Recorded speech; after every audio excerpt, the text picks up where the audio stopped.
Hi, this is Jill Johnson at ESU 6, and today we're going to talk about Marzano's Becoming a Reflective Teacher, Chapter 4. We're going to start with some academic vocabulary for this chapter. So before you begin reading, we have 6 words we're going to introduce using a strategy called word splash. As the words splash onto the screen, try to define or sort the words into categories that make sense. If you're working with a partner or group, discuss how these words are related or how they may apply to your individual interests using prior knowledge. Here we go.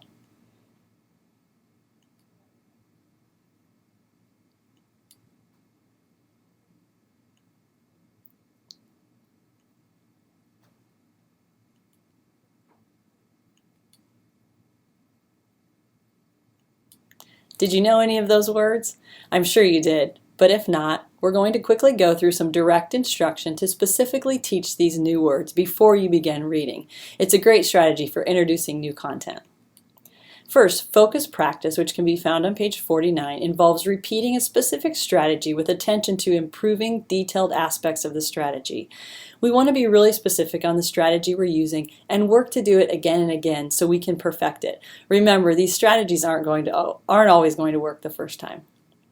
The second term is fluency, found on page 54. A teacher can perform a strategy or execute a behavior with ease. Once you're fluent with a particular strategy, you'll be able to expand on what you're doing and use it more and more often. Overlearning. This is on page 55. Practice that continues after a person has achieved proficiency. It's important that once we've learned or even feel like we've mastered one of these strategies, we need to keep practicing it. Like riding a bike or driving a car. You continue to enhance and overachieve when you're using the strategy more often. The next word is matrix. This is on page 49. A surrounding medium or structure. You'll find these matrices used throughout the chapter, and the one used here just shows us how we can compare similarities or differences. MACROSTRATEGY. On page 56, it talks about macrostrategies, a composite integration of strategies. So using one strategy in tandem with one or more other strategies to really enhance the strategy that you're using. And finally, compendium. This starts on page 83, and this is a collection of concise yet detailed information. The compendium can be really useful, so be sure to refer to it often, and it will be part of your assignment later on today. Okay, now that we've reviewed these specific academic terms, it's time to dive into our assignment for Chapter 4.